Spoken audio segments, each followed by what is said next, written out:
त्यांना मी मानतो, खेड्याच्या प्रिय लोकांना. थोडं वाचनाकडे लक्ष देऊ, 10-15 मिनिट. स्तोत्र संहिता 103, त्याचे 5च वचन आपण वाचू.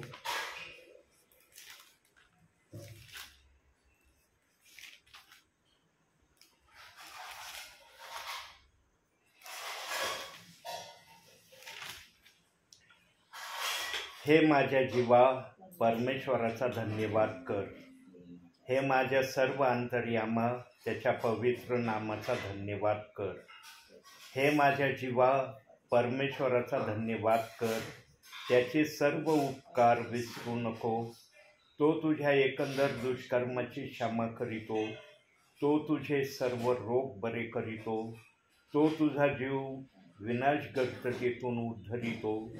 तो तुला दया व करुणा यांचा मुकुट घालतो. तो तुझे आयुष्य उत्तम पदार्थांनी तृप्त करीतो. म्हणून तुझे तारुण्य गरुडासारखे नवे होते. एकाच वचनावर आपण थोडा वेळ बघूया. देवबाप्पाला त्या वचनातून काय आपल्या प्रियजनांना निरोप सांगायचा आहे. दुसरं वचन, हे माझ्या जीवा, परमेश्वराचा धन्यवाद कर. त्याचे सर्व उपकार विसरू नको. प्रियांनो, आज काही जण देवाचे नाव उपकार विसरायला लागलेले आहे. अंतिम समयामध्ये पवित्र आत्मा आर या पारची भाषा बोलणार आहे. कारण हा समय इतका तोला मोलाचा समय आहे. या समयामध्ये प्रभू फक्त एक काम करण्यासाठी थांबलेला आहे आणि प्रभू ते काम केल्याशिवाय येणार पण नाही. प्रियांनो, ज्या देवाने आम्हाला हे पवित्र शास्त्र दिलंय ना, त्या देवाने आम्हाला आज्ञा देऊन सांगितलंय. प्रगटीकरण 22वा अध्याय 18-19 वचनामध्ये त्याच्यात असं सांगितलंय की या वचनातील कोणताही शब्द तू काढू नको आणि या वचनातला कोणताही शब्द तू नवीन टाकू नको. म्हणजे बायबलच्या आत्म्याने वचनाला काढायची अनुमती दिली नाही आणि भर घालायची पण अनुमती दिलेली नाही. म्हणजे जसं पण हे पवित्र शास्त्र देव बाप्पाने आम्हाला दिलंय, हे आम्ही त्याप्रमाणेच पाळावं ही देव बाप्पाची इच्छा आहे. परंतु प्रियांनो, असा एक सेवक आहे, विश्वासणारा आहे किंवा अन्य कोण आहे माहीत नाही, त्याने बायबलच्या एका वचनाची जी निंदा आणली, ती निंदा आज जगाच्या कानाकोपऱ्यापर्यंत पोहोचली आहे. बायबलच्या वचनाला दोष लावण्याची प्रक्रिया फक्त एक जणांनी आणलेली आहे. प्रियांनो, अनेक जणांनी या बायबलच्या वचनाला दोष लावण्याची प्रक्रिया आणलेली नाही. पण एक जणांनी जी प्रक्रिया आणली ती इतकी प्रभावी लोकांमध्ये त्यांनी सांगण्याचा प्रयत्न केला आणि त्या समयातले जे ऐकणारे होते त्यांनी पण त्या ऐकलेल्या शब्दावर विश्वास ठेवून त्यांनी त्या वचनाला दोष लावण्याची प्रक्रिया जी सुरू झाली ज्या व्यक्तीपासून, तेव्हापासून आजपर्यंत बायबलच्या एका वचनाला दोष पात्र म्हणून वचन काही विश्वासणारे, काही सेवक मानतात. इनडायरेक्टली त्या वचनाला ते मान्यता देत नाही, पण डायरेक्टली कोणाची हिंमत होत नाही की आम्ही त्या वचनाला दोष लावतो म्हणून. इनडायरेक्टली सगळं चाललंय. प्रियांनो, देवबाप येण्या अगोदर आपल्या वचनाला जो दोष लावण्याची प्रक्रिया ज्या कुणी आणली या जगामध्ये, आम्हाला माहित नाही तो कोण, दास आहे का विश्वासणारा आहे, सेविका आहे का विश्वास धरणारी बहीण आहे, आम्हाला माहिती नाही कुणी ही प्रक्रिया आणली. पण जे प्रभूमध्ये आहेत त्यांनीच या वचनाला दोष लावण्याची प्रक्रिया आणलेली आहे. त्यांच्याशिवाय या वचनाला दोष लावण्याची प्रक्रिया जगामध्ये किंवा विश्वासणाऱ्यांमध्ये आलेली नाही. आणि देवबाप ही प्रक्रिया थांबवण्यासाठी देवबाप्पाने अनेक तऱ्हेचे या वाचनाला रोखण्यासाठी कार्य केले आहेत. देवबाप शांत बसला असं नाही प्रियांनो. देवबाप्पाने भरपूर कार्य केले. देवबाप्पाने सक्ती नाही केली बरं का, सक्ती नाही केली, पण विनंती केल्याशिवाय प्रभू राहिलेला नाही. आज सगळेजण म्हणतात प्रभू येणार आहे, प्रभू येणार आहे. ठीक आहे, येणार आहे मान्य, पण वचनाला दोष लावित असताना प्रभू येईन का आपल्या लोकांना घेऊन जाण्यासाठी? जर प्रभू आपल्या वचनाला दोष लावित असताना काही विश्वासणारे सेवक या प्रक्रियेमध्ये जर आला तर देवाच्या आत्म्याला किंवा प्रभूच्या आत्म्याला बरं वाटन का? म्हणजे मनुष्याने आणलेली प्रक्रिया देवाच्या वचनापेक्षा श्रेष्ठ ठरली असं होईल का नाही ते? म्हणून प्रभू आपल्या वचनाला दोष लावण्याची प्रक्रिया पूर्णपणे थांबवल्यावरच आपल्या प्रियजनांना घेऊन जाण्यासाठी दूतासह तो आम्हाला आकाशात दिसणार आहे. पण आता जे सध्याचं वातावरण आम्ही अनुभवतो, सध्या ज्या प्रक्रिया आमच्या डोळ्याला दिसत आहेत, त्यामुळं आम्हाला पण आता असं वाटायला लागलंय की प्रभू आपली हालचाल आता फार वेगाने करायला सुरुवात त्यांनी केली आहे. पण देवबाप्पाने अजून अशी प्रक्रिया केली नाही. सेवकांना सेवेला पाठवण्याची प्रक्रिया बंद झालेली नाही. का बंद झाली नाही प्रियांनो? कारण मार्क शुभवर्तमान 16वा अध्याय 15व्या वचनात जे देवबाप्पाने वचन ठेवलं आहे की सुवार्ता ही प्रभू येण्यापर्यंत सांगितली जाणार आहे आणि जोपर्यंत शेवटच्या व्यक्तीपर्यंत ही सुवार्ता जात नाही, आज त्याला वाटतं प्रभू येशू ख्रिस्तांनी जे वधस्तंभावर आपला प्राण दिला ही सुवार्ता आहे. प्रियांनो, जर ती सुवार्ता आहे तर प्रेषित 2:38 वचनाबद्दल पेत्राने पेंटिकॉस्टच्या दिवशी जो संदेश दिला ते काय आहे? ती सुवार्ता नाहीये का? प्रियांनो, आज 2 वचनामुळं विश्वासणाऱ्यांची काही जणांची फार त्रेधा उडाली आहे. विश्वासणाऱ्यांची काही सेवकांची त्रेधा उडाली. देव बाप्पाने ते कशासाठी ठेवले, का ठेवले, याचं कारण काही विश्वासणाऱ्यांना, काही सेवकांना देव बाप्पाने सांगितलंय आणि त्यांनी ते मान्य करून आजही प्रेषित 2:38 वचनाची सेवा निरनिराळ्या ठिकाणी चाललेली आहे. आणि प्रियांनो, पेंटिकॉस्टच्या दिवसानंतर जी सुवार्ता जगामध्ये पेत्राने आणली, त्या सुवार्तेवर आमचा प्रभू आपल्या प्रियजनांना घेऊन जाण्यासाठी येणार आहे. पेत्राने सांगितलेल्या सुवार्तेनंतर प्रभूच्या आत्म्याने पाठवलं कोणाला?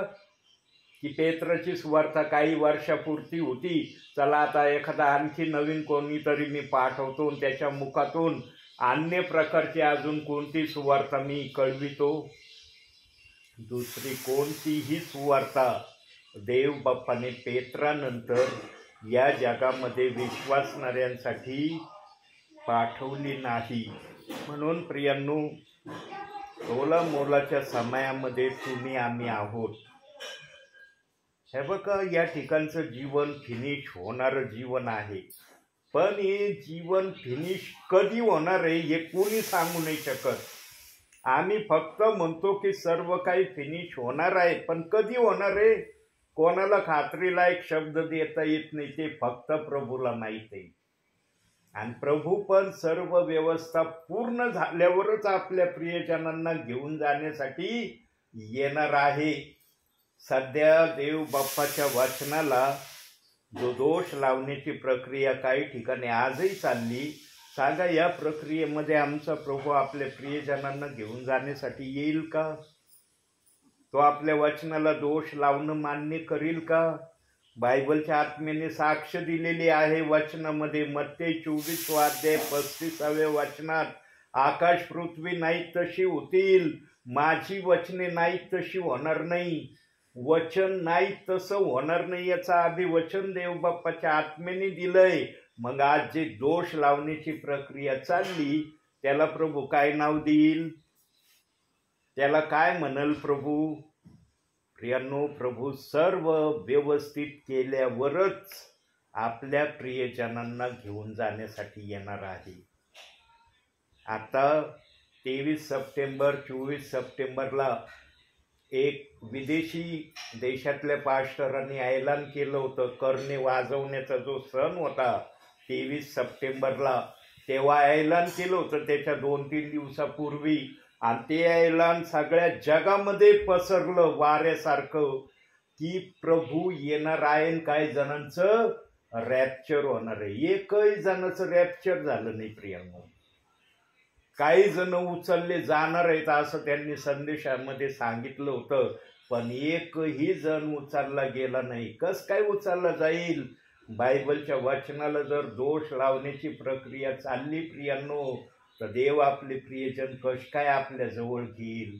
जेव्हा सर्व परिस्थिती देवबाप आपल्या स्वतः सामर्थ्यशाली हाताने नीट करील, तेव्हाच आमचं उचललं जाणं होणार आहे. आणि आम्ही उचलले गेल्यानंतर जो 7 वर्षाचा महासंकटाचा समय येणार आहे, जे प्रगटीकरणामध्ये सांगून ठेवले प्रभूने, तो 7 वर्षाचा महासंकटाचा समय कसा असणार आहे त्याची एक झलक तुम्हाला एक वचनातून दाखवतो. त्या महासंकटाची नुसती सुरुवात व्हायला लागली ना, तेव्हाच बघा बायबलच्या आत्म्याने काय वचन दिलेलं आहे. प्रगटीकरण 9 अध्याय 6 वचन. ते प्रत्यक्ष आपण वचन वाचूया.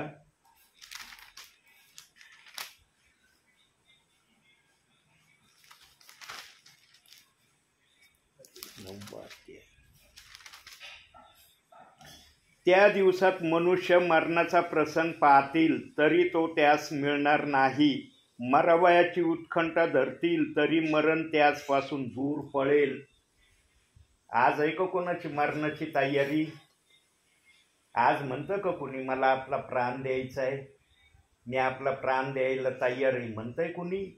प्राण वाचवण्यासाठी शर्तीचे प्रयत्न आज केले जात आहेत.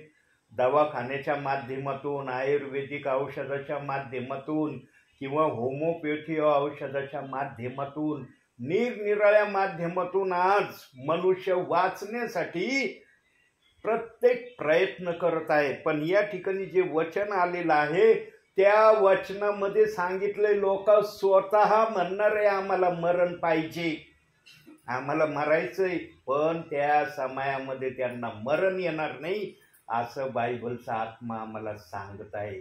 कारण प्रियांनो, देवबाप महासंकटाच्या समयामध्ये मरणाला पूर्णपणे नष्ट करून टाकणार आहे.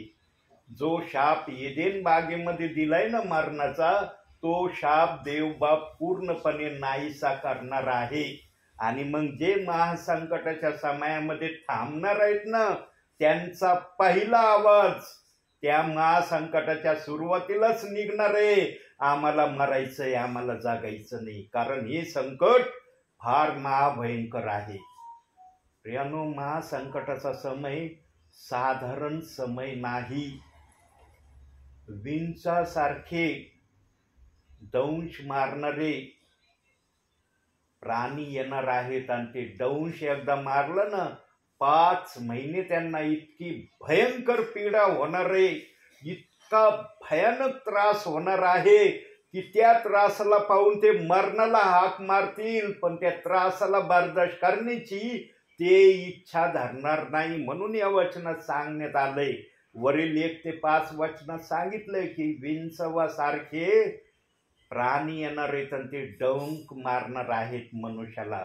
आणि ज्यांना डंक मारला जाईल ते अशा प्रकारे ओरडणार आहेत, मला मरण पाहिजे, मला जगायचं नाही. पण मरण त्यांच्यापासून पूर्णपणे काढून घेतलं जाणार आहे.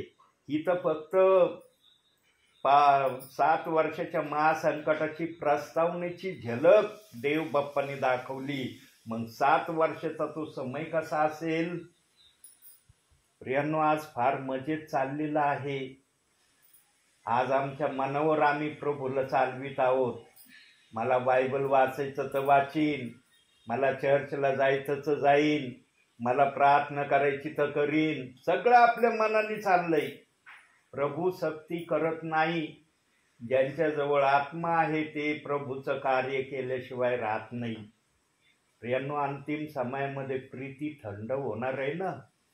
प्रीती थंड होणार आहे म्हणजे काहींच्या शरीरातून आत्मा निघून जाणार आहे. प्रियांनो, आपल्या शरीरातल्या आत्म्याला कधीही प्रभूच्या आत्म्याला जाऊ देऊ नका. त्याला सांभाळून ठेवा.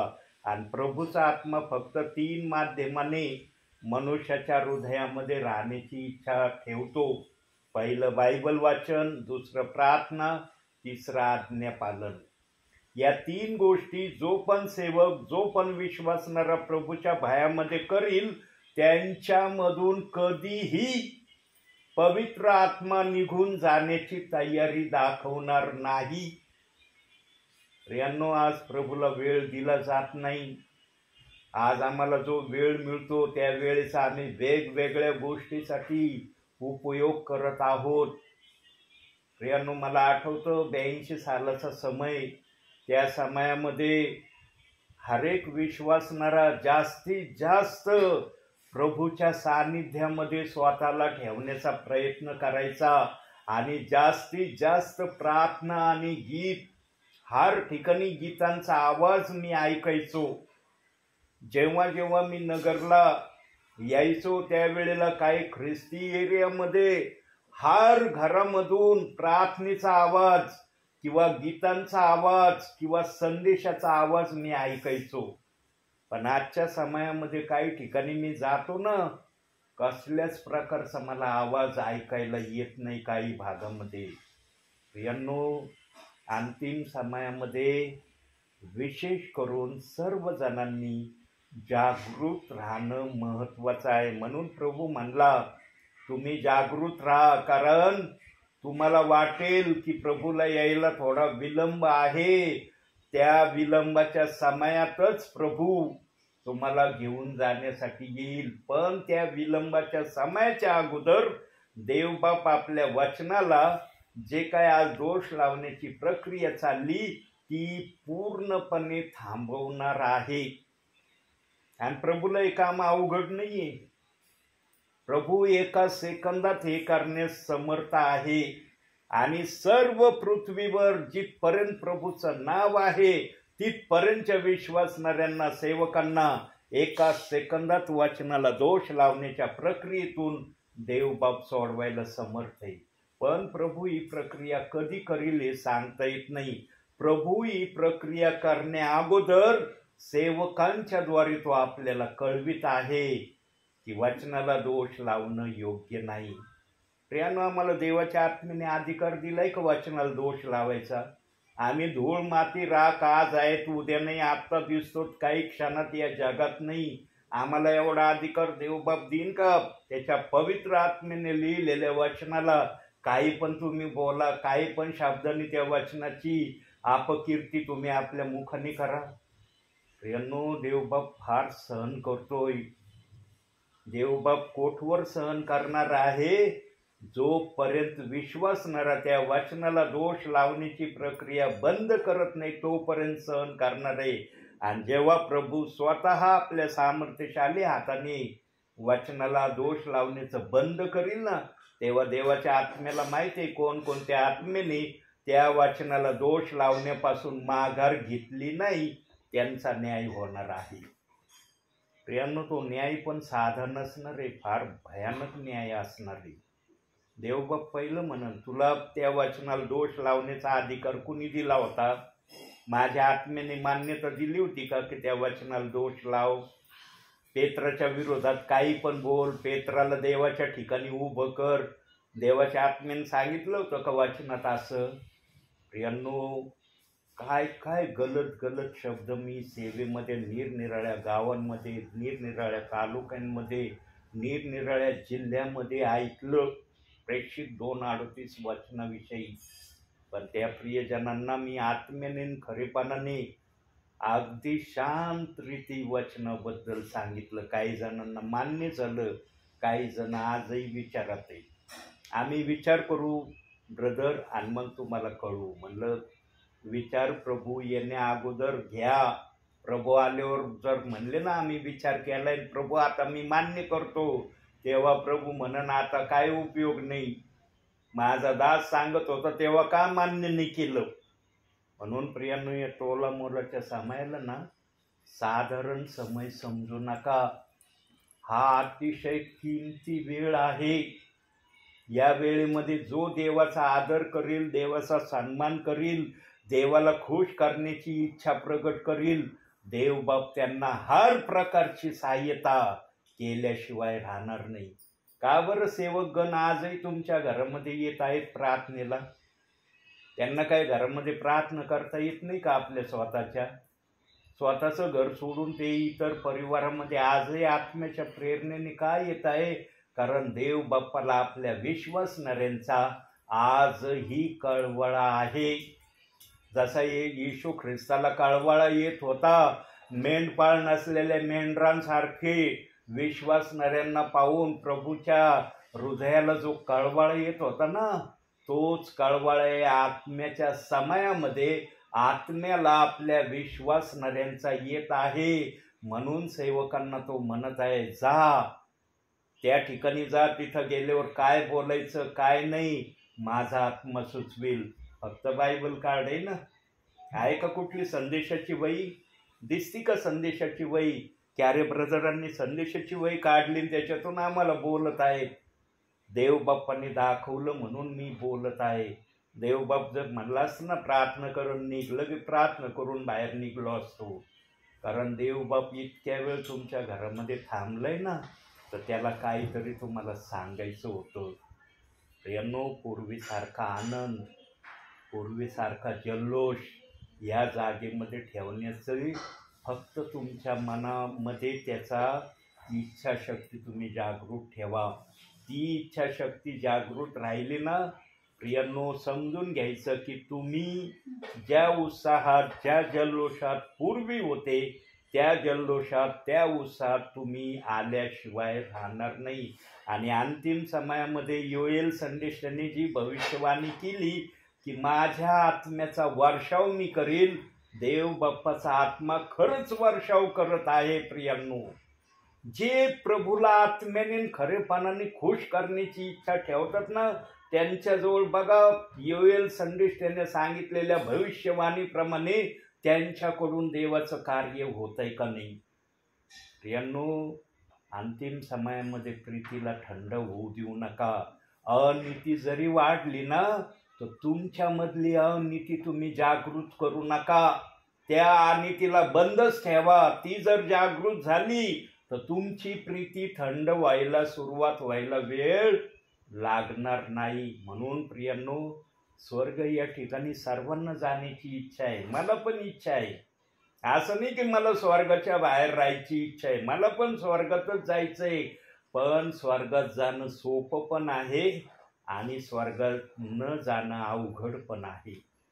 प्रभूप्रमाणे केलं तर सोपं आहे स्वर्गामध्ये जाणं, पण प्रभूच्या सांगण्याप्रमाणे केलं नाही मग स्वर्गात जाणं अवघड आणि कठीण आहे, असं बायबलच्या वचनात सांगितलंय. आणि त्याचा ठाम पुरावा मत्ते 7वा अध्याय 21 ते 23 वचनामध्ये ठाम पुरावा देव बाप्पांनी ठेवलाय. काही सेवक गण म्हणणार आहेत, प्रभू प्रभू तुझ्या नावाने संदेश दिला, तुझ्या नावाने भूते काढली, तुझ्या नावाने चमत्कार केला, तुझ्या नावाने महत् कृत्य केली. तेव्हा प्रभू त्यांना पण उत्तर देणार आहे.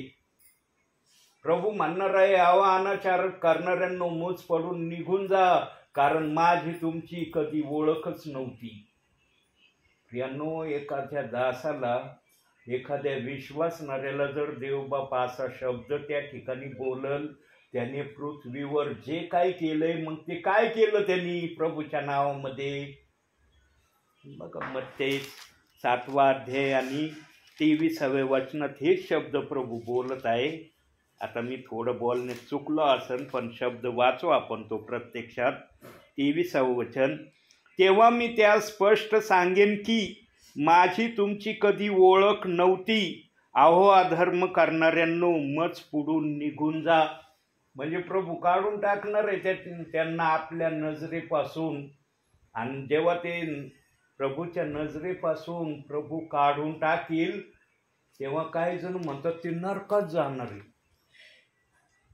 प्रियांनो, आम्ही विश्वास प्रभूच्या नावावर ठेवलाय, नरकात जाण्यासाठी ठेवलाय का? जेव्हा विश्वास ठेवला तेव्हा मनात इच्छा ठेवली होती का मला नरकात जायचंय? मी नरकात जाण्यासाठी विश्वास ठेवलाय प्रभू तुझ्यावर?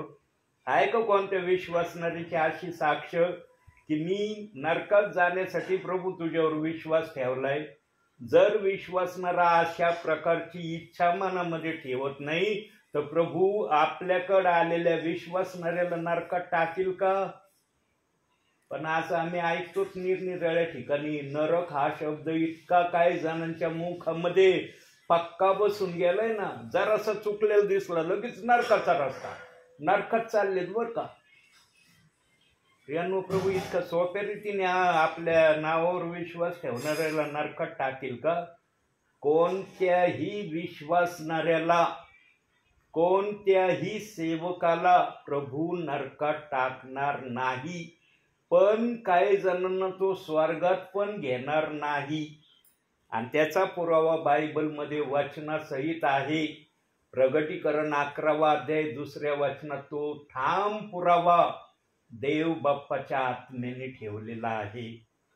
जो आत्म्यापासून येतो ना सेवक, त्याच्याजवळ आत्म्याचा निरोप असतो आणि तो तोच बोलतो जे आत्मा त्याला बोलण्यासाठी प्रेरित करतो. पेंटिकॉस्टच्या दिवशी पण अनपढ पेत्राने पवित्र आत्मा जे बोल म्हणला तेच बोलला. तो आपल्या मनाचं त्यांनी एकही वाक्य पेंटिकॉस्टच्या दिवशी बोलला नाही. म्हणून तिथं रती महारथी लोक असतील, ज्ञानी लोक असतील, पण एकानेही पेत्राला म्हटले नाही की पेत्र तू हे काय बोललास, हा काय संदेश दिलास.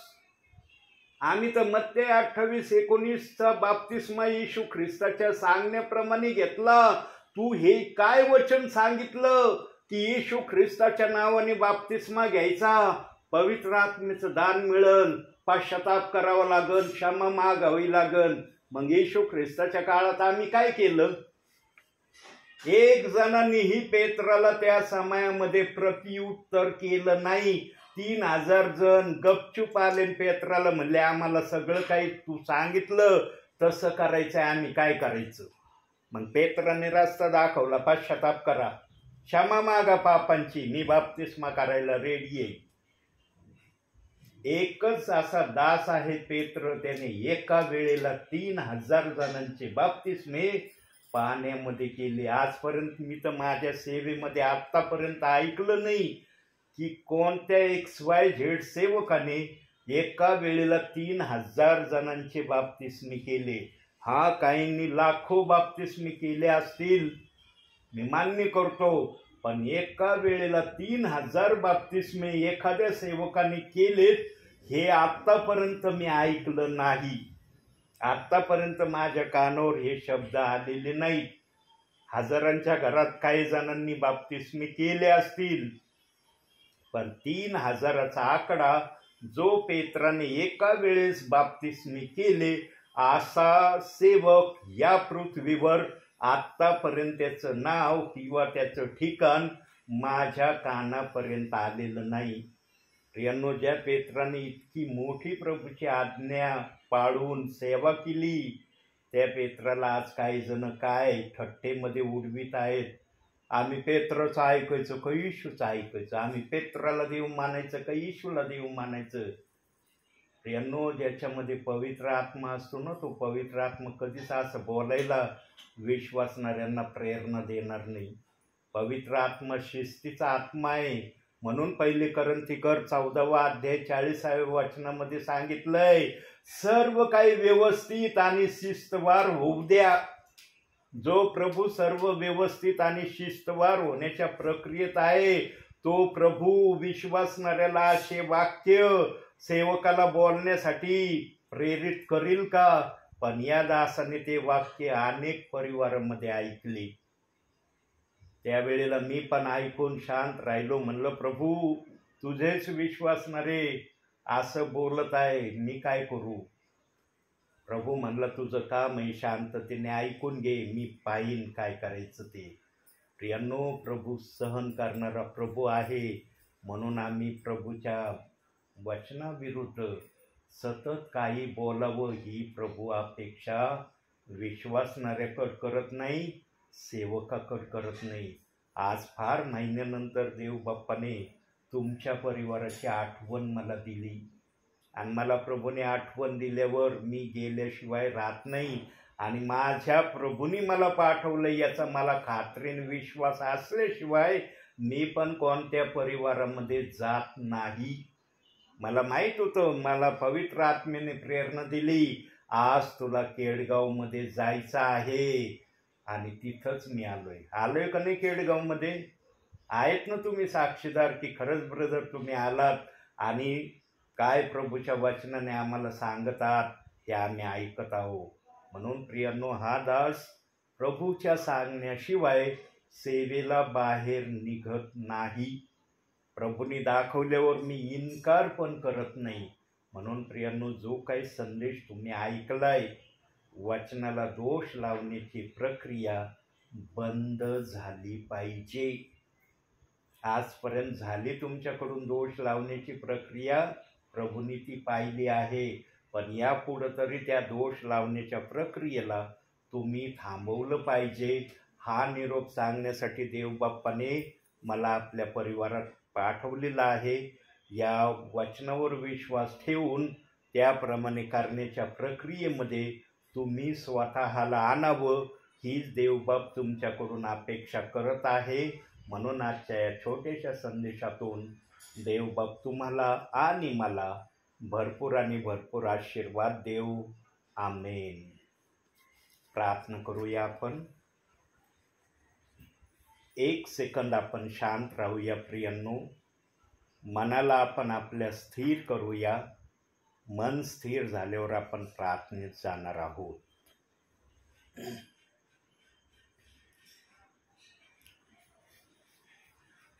धन्यवाद के साथ स्तुति गाऊंगा, हे यीशु मेरे खुदा,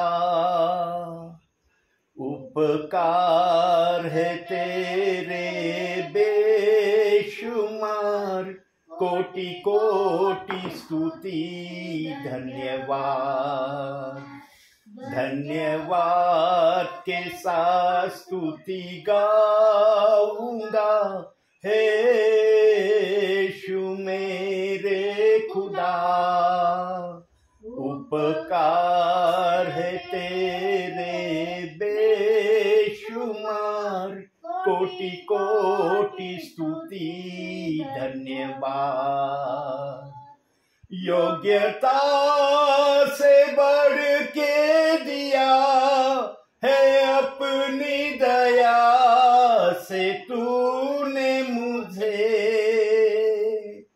योग्यता से बढ़ के दिया है अपनी दया से तूने मुझे, मांगने से ज्यादा मिला मुझे, आभारी हूँ प्रभु मैं. मांगने से ज्यादा मिला मुझे, आभारी हूँ प्रभु मैं.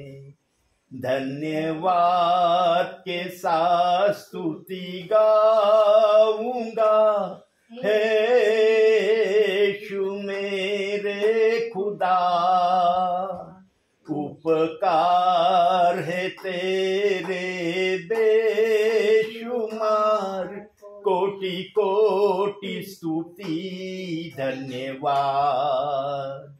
योग्यता से बढ़ के दिया है अपनी दया से तूने मुझे, योग्यता से बढ़ के दिया है अपनी दया से तूने मुझे, मांगने से ज्यादा मिला मुझे, आभारी हूँ प्रभु मैं। मांगने से ज्यादा मिला मुझे, आभारी हूँ प्रभु मैं। धन्यवाद के साथ स्तुति गाऊंगा, हे यीशु मेरे खुदा। उपकार है तेरे बेशुमार, कोटि कोटि स्तुति धन्यवाद। कोटि कोटि स्तुति धन्यवाद। कोटि कोटि स्तुति धन्यवाद। होय माझ्या बापा, तुझ्या नावाला धन्यवाद देतो, तुझ्या नावाला उपकार स्मरण आम्ही करतो, तुझे आभार मानतो माझ्या बापा। खरंच आमच्यावर इतके उपकार तू केलेले आहेत माझ्या बापा, की तू केलेले उपकार देखील आम्ही तुला सांगायला असमर्थ असे आहोत माझ्या बापा। इतके अगणित असे तू उपकार आमच्यावर केलेले आहेत माझ्या बापा, पण तू एकच शब्द बोललेला आहे की सर्व उपकार तू विसरू नको।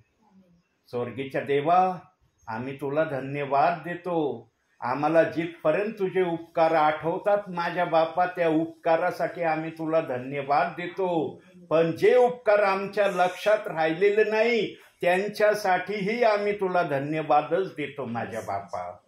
आज या घरामध्ये फार फार महिन्यानंतर तू या घराची भेट घेतली माझ्या बापा, आणि आज तुझ्या मनात जे होतं ते पवित्र आत्म्याने सेवकाच्या मुखातून यांना कळवलं आहे।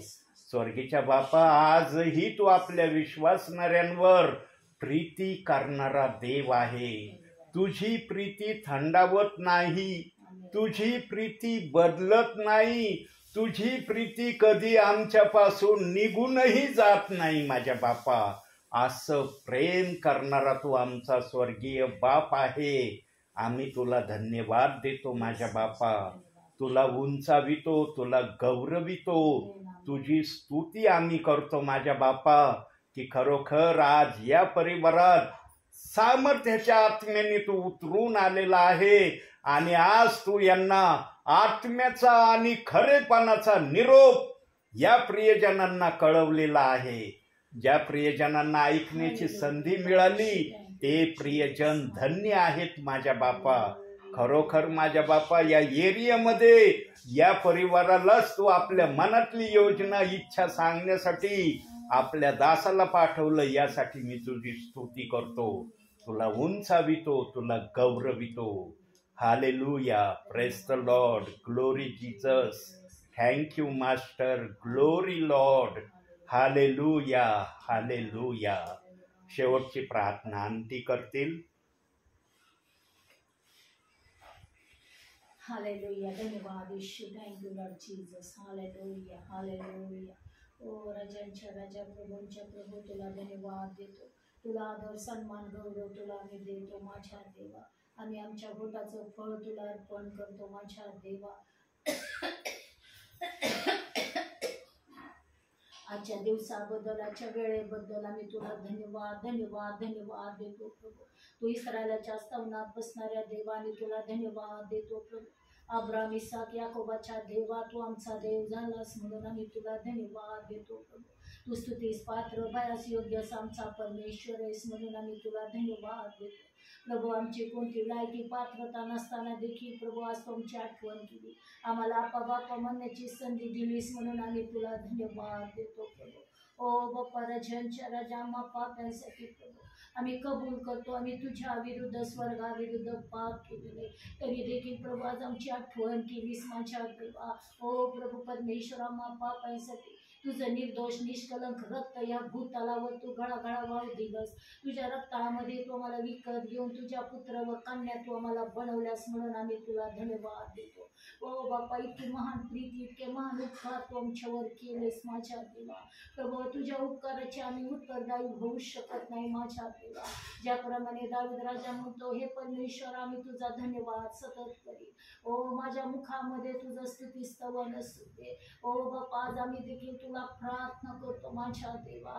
आजच्या वचनाद्वारे तू आमच्याशी बोललास म्हणून आम्ही तुला धन्यवाद देतो प्रभू.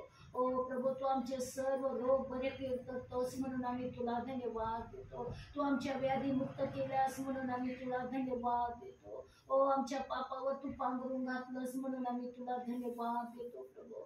राजांच्या राजा प्रभूंच्या प्रभू या संध्याकाळच्या समोर प्रभू आणि तुला बापा म्हणून हाक मारतो. तू आमच्या हाकेला कान मान तू दे. आमचे हाक ओलांडून जाऊ नकोस माझ्या देवा. आमच्या प्रार्थना तू जमेस दर. आमच्या प्रार्थना तू ओलांडून जाऊ नकोस माझ्या देवा.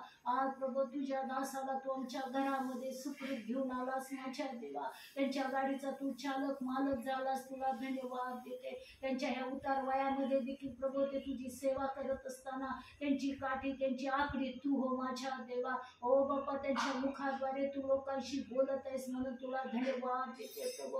ओ बाप्पा त्यांचं मुख असू दे परंतु शब्द तुझे असू दे माझ्या देवा. ओ प्रभू परमेश्वराच्या वचनावर आज प्रभू त्यांनी प्रभू मनन केलेले प्रभू परमेश्वरा. ओ बाप्पा ते वचन आम्ही ऐकून प्रभू त्याप्रमाणे कृती करणारे तू आम्हाला बनव माझ्या देवा. आमचे आध्यात्मिक नेत्र तू उघड माझ्या देवा. आणि प्रभू परमेश्वरा तुझ्या वचनाचा स्वीकार करण्यासाठी आमच्या प्रत्येकाच्या आत्म्याची तयारी तू कर. आजचं वचन प्रभू काटेरी किंवा खडकाळ जमिनीत नव्हे तर सुपीक जमिनीमध्ये पडलं जाऊ दे आणि त्या ठिकाणी 100 पटांनी पीक येऊ दे. आज या कानाने प्रभू तुझी स्वर ऐकली माझ्या देवा. प्रभू त्यांचे देखील आध्यात्मिक नेत्र तू उघड आणि प्रभू प्रत्येक आत्मेची तू तयारी कर माझ्या देवा. आम्ही या शेवटल्या काळी जगत असताना प्रभू आम्हाला तुझ्या वचनापासून बहकू देऊ नकोस माझ्या देवा. तर तुझं वचन आमच्या स्मरणात राहण्यासाठी आमचा विसराळपणा काढून टाक. आम्हाला बुद्धी ज्ञान चातुर्य तू दे आणि तुझं वचन प्रभू आमच्या हृदयात खोलवर रुजलत जाऊ दे माझ्या देवा. तुझं वचन आमच्या बाप्पा स्मरणात राहण्यासाठी प्रभू आम्हाला ज्ञानाने तू भर माझ्या देवा. कारण तू म्हणतो जर ज्ञानाने ऊन आहे त्यांनी माझ्याकडे ज्ञान मागावं. होय प्रभू आम्ही ज्ञानाने उनी आहोत माझ्या देवा. तू आम्हाला तुझ्या वचनाने परिपूर्ण कर. तुझं ज्ञान तू आम्हाला तू दे. तुझं शहाणपण तू दे माझ्या देवा. आणि तुझ्या नावाचं गौरव करून घे प्रभू. त्यांचं प्रभू तुझ्या दासाचं येणं या ठिकाणी तू आशीर्वादित केलंस तसं त्यांचा परतीचा प्रवास देखील तू सुखाचा कर. त्यांच्या गाडीचा चालक मालक हो आणि त्यांच्याद्वारे तुझं अधिक गौरव करून घे प्रभू. ज्या ज्या ठिकाणी दास जातील माझ्या देवा त्यांच्या पुढं तुझी आज्ञा पुढे जाऊ दे माझ्या देवा. आणि कुटुंबामध्ये त्यांचं जाणं येणं सुखरूप आशीर्वादित तू कर आणि त्यांच्या मुखाद्वारे तुझं गौरव होऊ दे माझ्या देवा. त्यांचं वैयक्तिक कौटुंबिक जीवन तू आशीर्वादित तू कर आणि तुझ्या नावाचं गौरव करून घे. खरोखर प्रभू आजच्या दिवसाबद्दल आजच्या वेळेबद्दल आजच्या संधीबद्दल आम्ही तुला विशेष धन्यवाद देतो. आजचा दिवस तू आमच्या आयुष्याला प्रत्येकाच्या जीवनासाठी तुझं गौरव करण्यासाठी तू उसनासा दिलास म्हणून आम्ही तुला धन्यवाद देतो प्रभू परमेश्वर. बापा इथून पुढची सर्व वेळ समय तुझ्या आधीन स्वाधीन कर. धन्य तारणारा प्रभू येशू ख्रिस्त त्याच्या गोड पवित्र नावात मागताय म्हणून तो ऐकू द्या. आमेन. हे आमच्या स्वर्गातील बापा तुझे नाव पवित्र मानले जाऊ. तुझे राज्य जसे स्वर्गात तसेच पृथ्वीवर. तुझ्या इच्छेप्रमाणे आमची रोजची भाकर आज आम्हाला दे. आणि जसे आम्ही आमच्या अन्यायास सोडले तसे तू आमचे गुन्हे आम्हाला सोड. आणि आम्हाला परीक्षेत आणू नकोस तर आम्हाला स्वाजापासून सोड. कारण की राज्य सामर्थ्याने मिळवले हे सर्व काळ तुझीच आहे. आमेन. प्रभु यीशु रक्त की जय. प्रभु यीशु रक्त की जय. आमेन. प्रियांनो फार आशीर्वादित आहे तुम्ही.